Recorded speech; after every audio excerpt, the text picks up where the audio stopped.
पहाड़ के उस रुख का सारा इलाका मेरा देखा हुआ था। अगर हम पहाड़ से बखैरियत गुजर जाते तो आगे कोई ऐसा खतरा न था। मेरे दोस्त अहबाब बहुत थे, इनमें घुल मिल कर अपने आप को महफूज किया जा सकता था। हम जंगल वाले रास्ते से सरहद अबूर करेंगे, गुल अहमद ने हतमी लहजे में कहा। रास्ता कठिन तो है मगर महफूज है। मुझे कोई एतराज़ नहीं गुल भाई, रासिब खान फिदियाना आवाज़ में बोला। ये तो चलो गैर सही, मगर तुम अपने हो, जैसे तुम चाहोगे वही होगा। क्या मेरी बहन नाले का नाहमवार रास्ता टटू पर बैठकर? हाँ भाई साहब, अनु बोल पड़ी। मैं औरत ज़रूर हूँ मगर कमज़ोर नहीं हूँ, मैं पैदल भी चल सकती हूँ। हाँ रासिब भाई, गुल अहमद फ़खरी आवाज़ में बोला। मेरी आपा एक बहादुर मुजाहिदा हैं। मजलूम कश्मीरियों को ऐसी ही बहादुर बेटियों की ज़रूरत है। रासिब खान ने भी तारीफ़ की। एक तेरी बहन है, गीदड़ जंगल में रोते हैं तो वो घर के अंदर डर जाती है। गुलाबदीन शायद इसे कोई सख्त जवाब देता, मगर हमारी वजह से वो सिर्फ थूक निगल कर खामोश रहा था। जब रासिब खान ने तैयारी का ऐलान किया तो नज़ीरा भी अनु को खुदा हाफिज़ कहने चली आई। हम इसके घर से निकलकर उतराई के दहाने पर जाकर अनु के इंतज़ार में रुक गए थे। अनु और नज़ीरा मोहल्ले की तंग और बल खाती गली में पीछे पीछे आ रही थी। गुल अहमद, मैंने बेनाम सी बेचैनी में कहा, इसे ले आओ। ये औरतें बातों में असल मकसद तक भूल जाती हैं। गुल अहमद ने सफरी झोला नीचे रखा। इतने में रासिब खान टट्टू के साथ कहीं नीचे उतर गया था। उतराई के दोनों जानिब दरख्तों और झाड़ियों का जंगल फैला हुआ था। जब गुल अहमद को भी वापसी में देर हो गई तो मेरे अंदर खतरे की सारी घंटियां बजने लगी। मैंने झोला उठाकर कांधे से लटकाया और जिधर से आया था उधर बढ़ने लगा। गली वीरान थी, जिंदगी और आबादी का एहसास कुत्ते दिला रहे थे। वो कहाँ है? गुल अहमद को तन्हा आते देखकर मैंने हड्डियां बरमाने वाले सर्दाबाज में पूछा।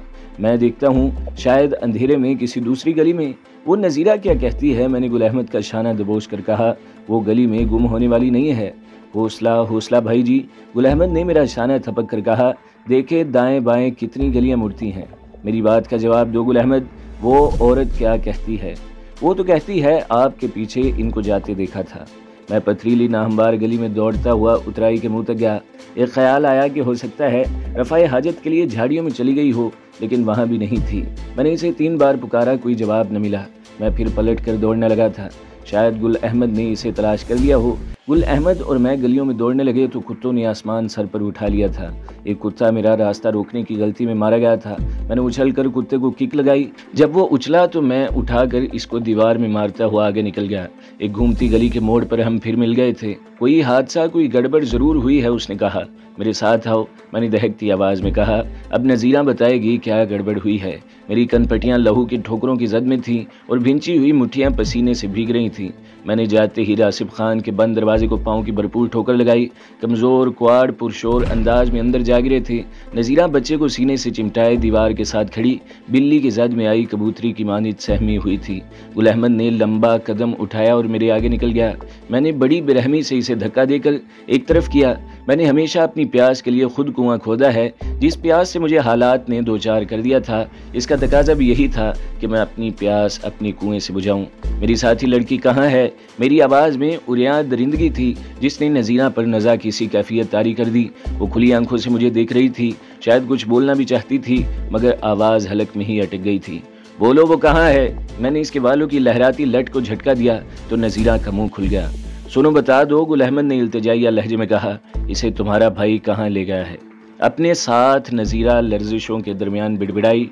मैंने इसे बहुत रोका था, वो इसे उठा कर ले गया है। वो बेहोश थी। गुलाबदीन ने अकब से हमला किया था, उसने कहा। मैं दौड़ता हुआ बाहर निकला। मेरे पीछे गुल अहमद भी निकल आया था। हम शोर करते, कुत्तों को फलांगते हटाते जब अड्डे पर पहुंचे तो वहाँ गुलाबदीन की पिकअप न थी, वो निकल गया था। गुलाब अहमद वहाँ खड़ी सुजुकी वैन की तरफ लपका। ऐन इसी वक्त एक गली से कार नमदार हुई। नाहमवार ज़मीन की वजह से ड्राइवर आहिस्ता आहिस्ता कार चला रहा था। मैंने एक सेकंड में फैसला किया और दूसरे सेकंड में ड्राइवर सीट से बाहर था। मैंने इसे घसीट कर बाहर उछाल दिया था। वो वक़्त सोचने और माजरत का न था। गुल अहमद को भी गुजरते एक एक सेकंड का एहसास था। वो चलती कार का दरवाज़ा खोलकर अंदर आन गिरा था। एहतियात से मेरे भाई, वो सीट पर संभल कर बोला। जो होना था वो हो चुका है, जो नहीं होना चाहिए इसके लिए मुहतात ड्राइविंग और हवास को काबू में रखने की ज़रूरत है। सड़क तंग और अंधे मोड़ हैं। मैं दांतों पर दांत जमाए स्टीयरिंग को मजबूती से पकड़े कार को उड़ाए जा रहा था।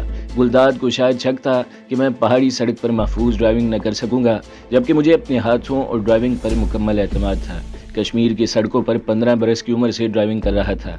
मेरा ख्याल है कि 10 मिनट का फ़र्क होगा, गुल अहमद बोला। हम इसे बहुत जल्द जा लेंगे। इस सड़क से ज़ैली सड़कें कितनी निकलती हैं, मैंने पूछा। मुझे ख़तरा महसूस होने लगा था कि गुलाबदीन असल सड़क छोड़कर दाएं बाएं होगा तो हम अनु को जल्दी रिहाई न दिला सकेंगे। मैं भी आपकी तरह नावाकिफ़ हूँ, गुल अहमद ने जवाब दिया। बंद वैन में मुझे कोई सड़क दिखाई न दी थी। अगर कोई ब्रांच रूट हुआ तो टायरों के निशानात मिल जाएंगे, उसने कहा। एक मोड़ मुड़ते ही मेरा सांस रुक गया। गुलाबदीन की वैन मोड़ से 15-20 गज साइड में रुकी हुई थी और गुलाबदीन घुटनों के बल बैठा नट बोल्ट कस रहा था। इसके करीब स्पेयर व्हील पड़ा हुआ था।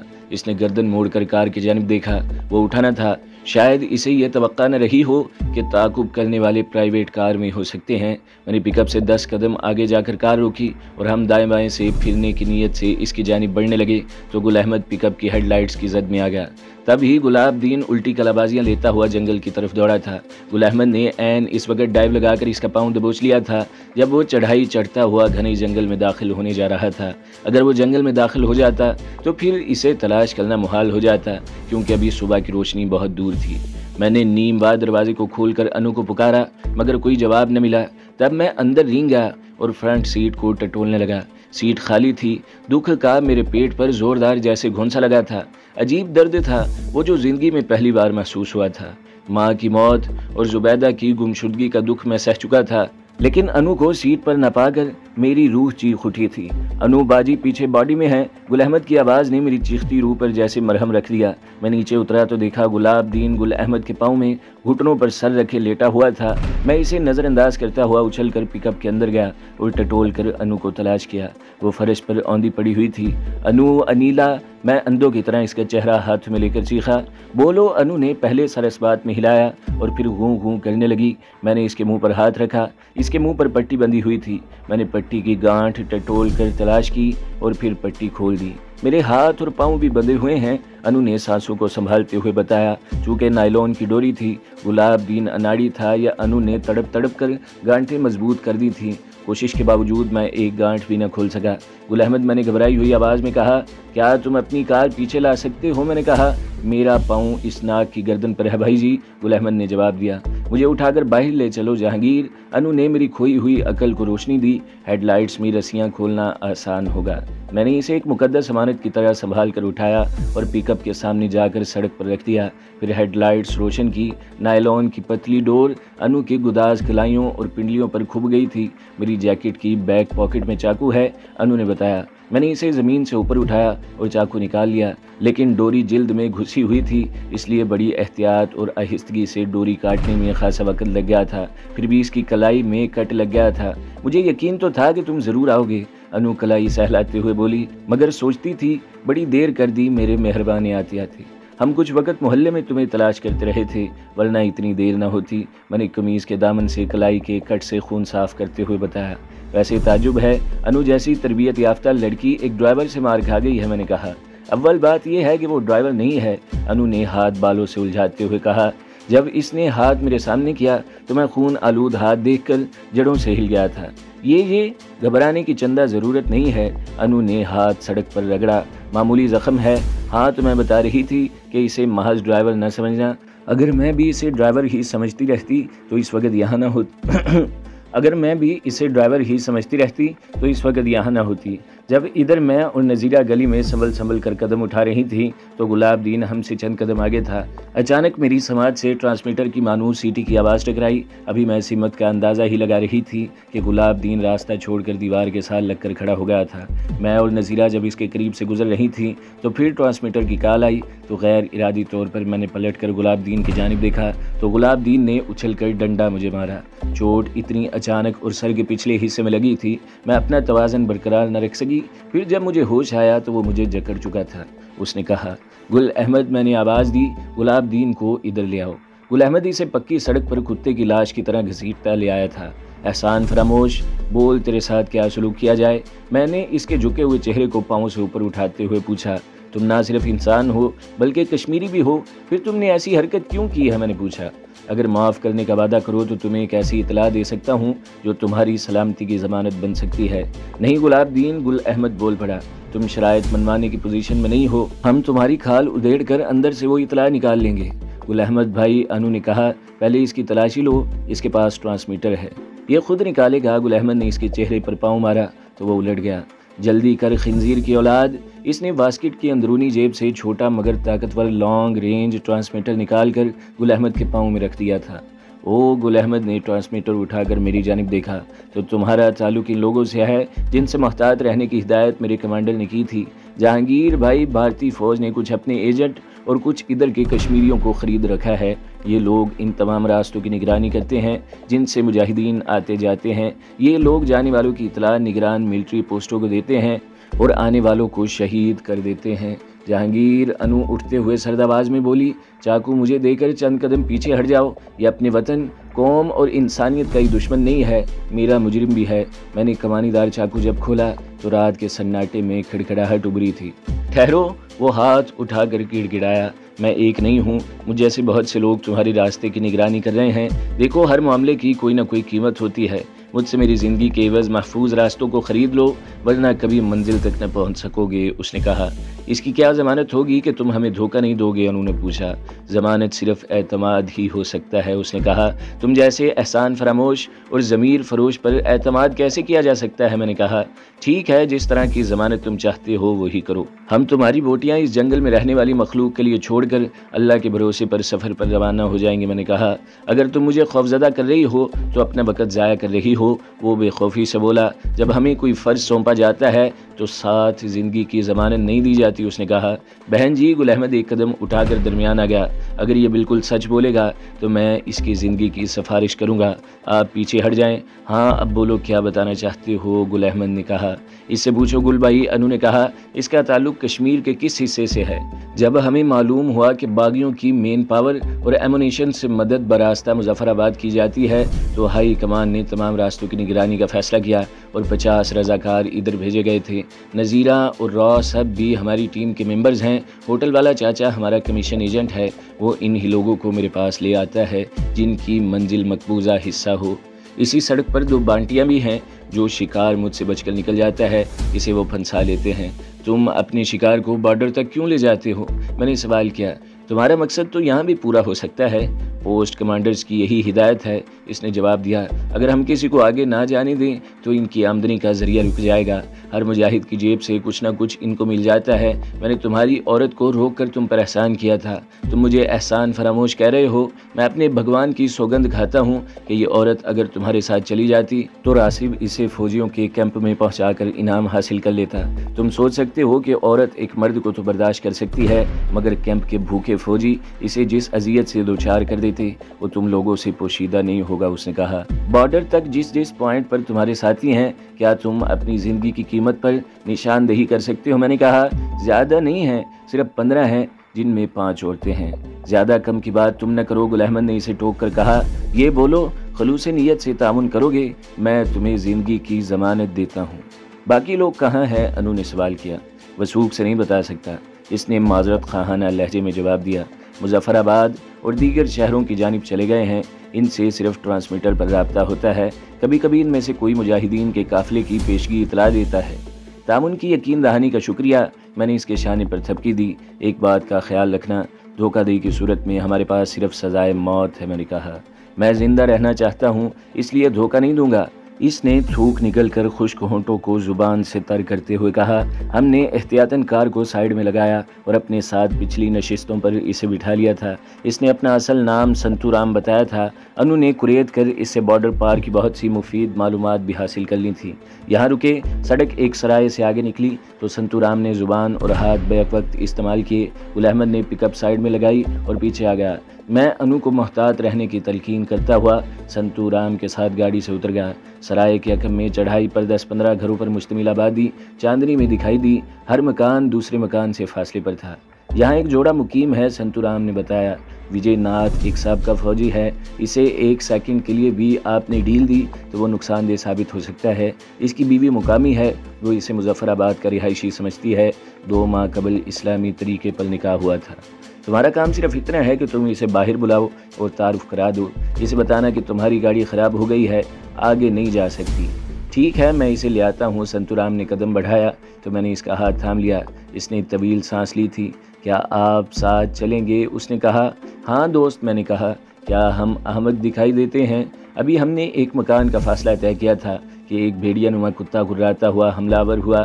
میری پیدائش اور پرورش شہری ماحول میں ہوئی تھی۔ کتا پالنا میرے نزدیک ایک نجس اور فضول خرچی کے زمرے میں آتا تھا، مگر دیہاتی اور جنگلی زندگی رکھوالے کتے کے بغیر چار دیواری غیر محفوظ گھر کے مترادف تھی۔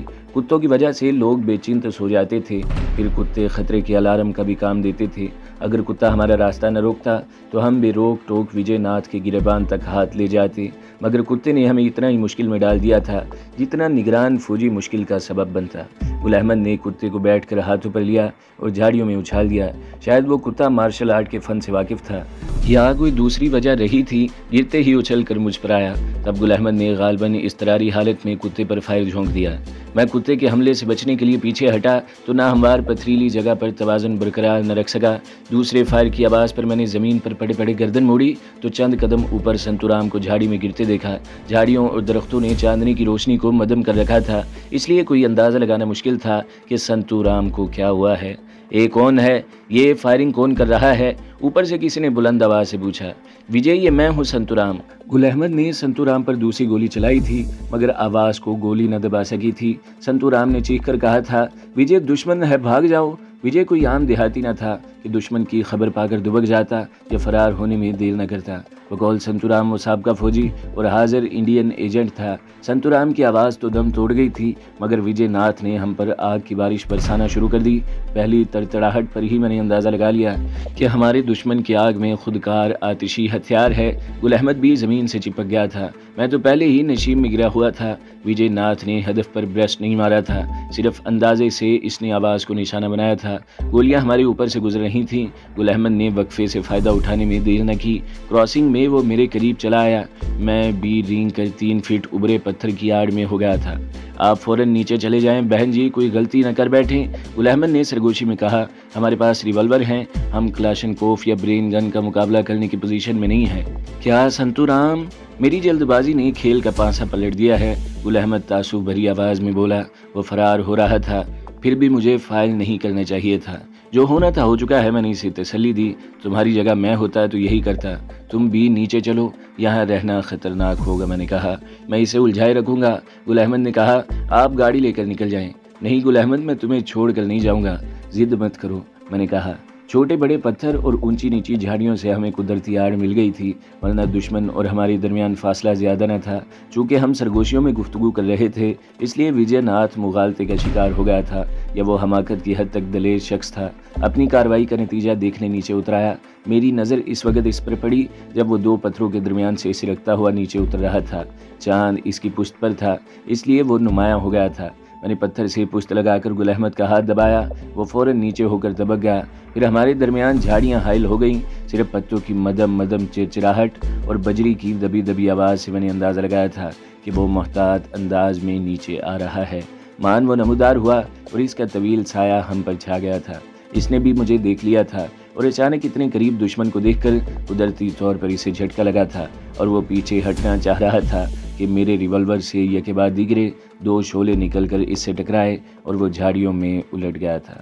جس طرح اپنی کارروائی کا نتیجہ وجے ناتھ نے دیکھ لیا تھا، اسی طرح کی حماقت اگر میں بھی کرتا تو شاید موٹا سانپ سارا زہر میرے جسم میں اگل دیتا۔